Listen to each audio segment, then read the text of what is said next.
Welcome to Shadow Whispers, where nightmares and truths collide, and where fear finds a voice.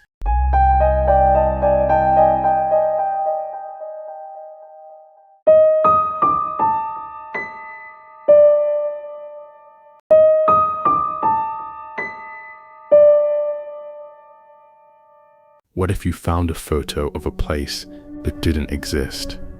No name, no coordinates, just cobblestones in fog and a shadow in a church tower. And what if that photo wasn't just a picture, but a door? This is the story of how I tried to find a village the world forgot, and what I found should have stayed buried in the mist. My name doesn't matter. What matters is what I do, or what I used to do. I was a researcher, a seeker of old things, forgotten folktales, ancient ruins, stories erased from the internet. My passion was finding the seams in reality, the myths that were almost true. Old books, especially dusty tomes in dying libraries, flea market bins, misprinted editions with margins filled by shaky handwriting. That's where the truth hides, and that's where it all began. It was a late Sunday afternoon, and I was wandering through a flea market on the outskirts of Warsaw, Poland. I'd been flipping through a pile of discarded paperbacks, most of them junk, war memoirs, stained cookbooks, and moldy old romance novels. Then I spotted something more promising, a narrow, crooked bookshop tucked between two shuttered stalls. Its sign was faded, letters chipped, almost unreadable. Curious, I stepped inside. Behind the counter stood an old man, brushing dust from a stack of cracked leather-bound books. He had a rough gray beard, sunken cheeks, and wore a dark wool coat over a frayed waistcoat, like he belonged to another time. I greeted him. He looked up slowly and replied with a gravelly, time-worn voice, "Hello." I nodded and began scanning the shelves. The shop was cluttered, filled with the smell of parchment and mildew. Strange titles lined the walls, forgotten histories, forbidden rituals, obscure atlases. And then my eyes stopped. Then I found it. A thick leather-bound book with no title. The spine cracked when I opened it. The pages were brittle and smelled of smoke. Inside, someone had underlined strange phrases in red ink. The bell tolls where breath forgets. Marginaria awaits in mist and marrow. And then, tucked between pages 147 and 148, was a photograph, black and white, matte, faded at the edges. It showed a village, stone cottages, clustered along a narrow cobbled path, a crooked bell tower in the distance, mist curling through the hills. No date, no names, just that feeling, like the photo was looking back at me. Something about the book gripped me. I couldn't explain it. Like my hands moved before my thoughts caught up. My mind felt strangely stuck, as if drawn in by a force I didn't understand. I turned to the old man behind the counter. "How much for this?" I asked. He glanced at the book in my hands and froze. For a few seconds he didn't move, didn't blink. His breath hitched, like he'd just seen something he thought was long gone. I repeated, more cautiously this time, "Sir, how much for this book?" He looked up at me slowly, his eyes suddenly distant, uneasy. Then he whispered, voice barely above the creaking floorboards, "Take it, just take it." He stepped back from the counter. "But don't bring it back, and don't ask me about it again." His tone was off, not angry, but afraid. Afraid of the book, afraid of what it meant. I brought the book home, but I couldn't shake the feeling that I'd brought something else with it. A weight settled in my chest. Not fear exactly, but something colder, like a splinter in the soul. I opened the book, hands trembling slightly, and there it was again, the photograph, that same haunting image of a village lost in time. The more I stared at it, the more wrong it felt. The way the mist curled, the shadow by the bell tower, it made my skin crawl. And yet, I couldn't look away. Compelled, I scanned the photo and ran it through every reverse image search engine I knew, but nothing came up. No results, no location, no metadata, like the village didn't exist. Or worse, like it had been erased. I tried forums, paranormal subreddits, cartography nerd groups, even old European architecture threads. No one recognized it, but a few responded with something strange. Just one word: Margineria. I tried to find it on maps, GPS, historical records. Nothing. No such village in Romania, or anywhere. That should have stopped me. But it didn't. From the very first day I found the book, a sense of unease settled over me like a cold fog. I began to feel watched, not constantly, but in fleeting moments. A prickling sensation on the back of my neck. Shadows seemed to shift across my walls at night, even when the lights were off. More than once, I woke up to a sudden pressure on my chest, like something unseen was trying to hold me down, invade me. There were moments, just seconds, when I felt it, like something was trying to possess me, to slip beneath my skin. But I ignored it.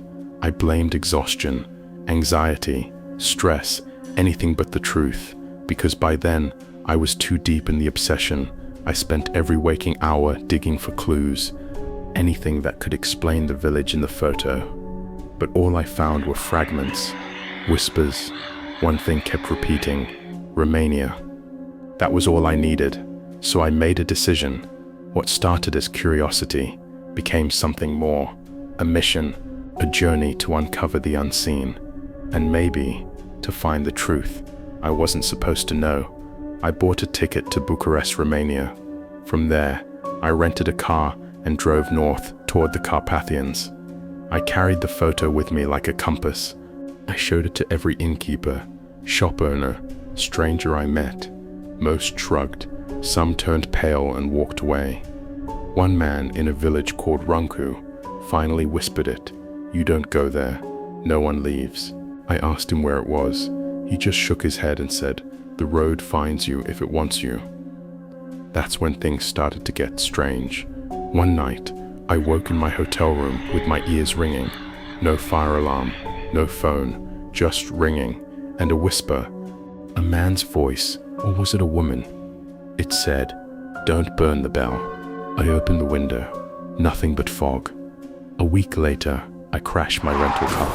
A sharp turn, no signage, no barrier, just a black tree in the middle of the road. I swerved, hit a ditch. Locals helped me out. They wouldn't say much, but one woman, older, with long silver hair and dirt under her fingernails, stopped me as I limped toward the bus station. She pressed a dried bundle of herbs into my hand. "He's watching," she said, "the one who never left." I didn't ask who. 2 weeks into my search, I met someone unexpected. I had wandered off a hiking trail near the Baikar's Gorge, hoping for an elevated view. Instead, I found a cabin. Smoke rose from a crooked chimney. Symbols were painted on the door, spirals and broken circles. A man answered when I knocked. Tall, wild hair, missing an eye. He introduced himself as Dacian. I told him everything. How I'd come to Romania chasing a mystery. How it all started with a strange book and a photograph that shouldn't exist. I didn't expect much, maybe a shrug or another dead end, but he listened in silence, eyes narrowing with something between curiosity and caution. Then he asked, quietly, "Do you have anything with you?" I hesitated, then nodded. "Yes, I have the picture." I reached into my bag and pulled out the worn black and white photograph. Edges curled, the image still as haunting as the first time I saw it. I placed it on the table in front of him. The moment his eyes landed on it, his entire expression changed. He looked at the photo, not with fear, but with recognition. "You saw it," he said. I nodded. "Then you're already part of it." He let me in. The walls were lined with jars, dried roots, bones, feathers, and drawings. Dozens of them, all of the same village. "I've dreamed of that place," he whispered, "since I was 12. My grandfather escaped from there, said it moved through time, like a cancer hiding in the skin of the earth." I didn't believe him, until he showed me something. A map, hand-drawn, with ink and blood. The last known path to Margineria, a footpath beyond the tree line, a valley where no birds flew, a place the GPS never saw. The moment I saw the map, something inside me shifted. My breath caught. A chill ran through my chest and settled in my bones. My eyes felt hollow, locked onto the ink and markings like they held a curse. For a moment, my mind just stopped. A cold wind seemed to pass through me, though we were still indoors. I shivered. Dacian watched me closely. Then, in a low, grave voice, he said, "Don't go there." His words weren't a warning. They felt like a sentence, like the map itself was alive and dangerous. For a moment, I almost turned back. Something in me screamed to walk away, but something stronger, the obsession, whispered louder. Even if I wasn't fully ready, I heard myself say, "I have to go. I will go. I need to know the truth."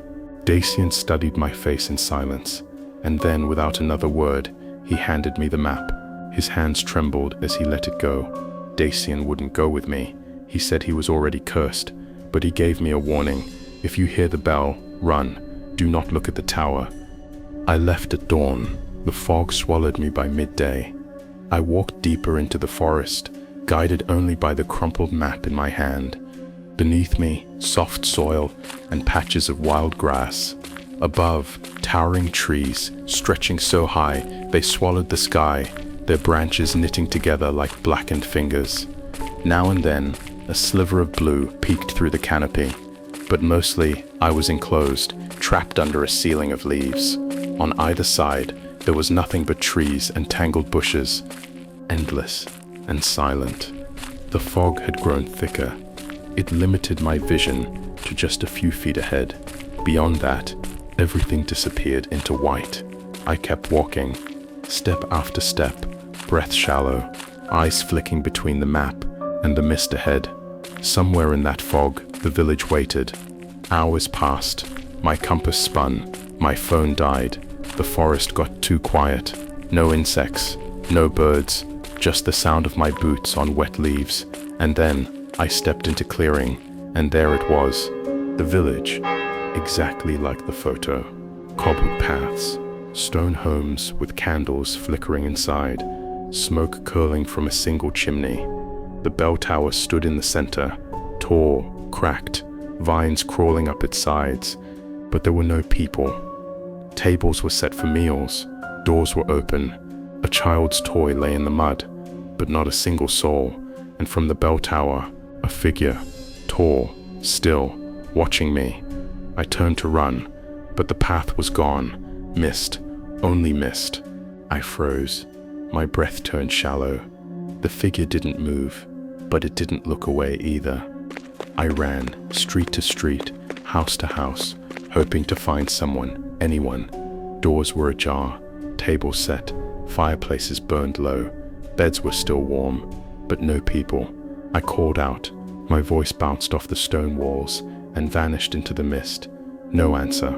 I tried to leave the way I came, but the path was gone, replaced by thick trees and fog. The village had closed around me. I wandered for what felt like hours, until my legs gave out. I collapsed near a row of ivy-covered homes, the cold seeping into my bones. I was trapped. As I sat there, trying to calm my shaking hands, I saw something through the mist. A child, standing perfectly still, then gone. A woman, pale, sobbing silently, vanishing behind a curtain. Shadows slithered past rooftops. Something was here with me, watching. I rose and entered the nearest house. Inside, it felt lived in. Fresh bread on the counter, a teacup still steaming, but empty. I checked another and another. Same signs, lives interrupted, tables ready for dinner, beds turned down, a fireplace still crackling, but not a soul in sight. Then I reached the church. Its doors were shut tight. Scratches marked the wood, not from the outside, but from within. Something had tried to claw its way out. That's when I knew. I wasn't lost. I was kept. The library was inside what looked like a schoolhouse. Dust covered the books like snowfall, but one lay open, as if waiting, a leather-bound journal. Pages brittle, ink faded, I flipped through and found words scratched in panic. They made the pact to be hidden forever, to escape war, famine, death. The priest warned them, but they insisted. Now they belonged to her. Etchings appeared again, symbols I had seen earlier, carved into the door frames, some ancient, pagan. Then another message. We were promised peace, eternal life, but it came at a price. Our children disappeared first, then the sound of bells each night. Now, we no longer die, we simply change. The ink trailed off, smeared in blood. My hands were trembling. They didn't leave, they weren't taken. They were transformed, claimed by whatever power they had invoked. The mist thickened, my vision blurred, and then I collapsed, fell forward into the soil. Everything went black, and in that blackness, dreams or visions. I couldn't tell. I saw shadowed figures standing in a circle, chanting in a dead language. I saw myself in the middle, tied to a stone altar, writhing. Something pressed into me, heavy, ancient, whispering in my ear. My limbs burned. My chest felt pierced by ice. I screamed. No sound came. I woke with a jolt. The moon hung high, bathing the village in silver blue light. Everything looked the same, but wrong, skewed. The mist glowed. The homes leaned closer. The bell tower groaned. I stood, weak but angry. I remembered the markings, the journal, the truth, and I went back to the church. The doors creaked open. Inside, pews covered in dust, candles lit, and at the far end, a trapdoor. I descended into the basement. The walls were lined with bones, symbols drawn in dried blood, eyes painted on every surface. And at the center, an altar. On it, a photograph, my face, old, faded, yellowing, as if I had been here all along. I stumbled back, heart hammering. I remembered what Deshin told me in the mountains. Then you're already part of it. The realization sank like a blade through my chest. How? Why me? Was I chosen, marked, or had I stepped into a place that didn't just trap bodies, but claimed identities? Whatever the truth, I couldn't leave, not without understanding this curse. I looked at my own face in the photo and clenched my fists. If I'm going to die, I whispered, I'll die fighting, not waiting.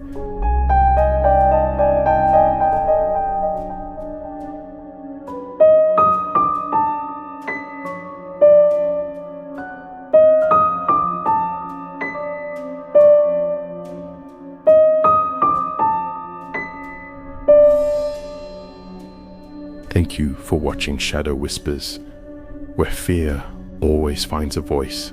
Join us, subscribe now, and step into the shadows. I am Mr. Zaidi, your Detective Z, who walks in darkness and runs behind death. This is Shadow Whispers.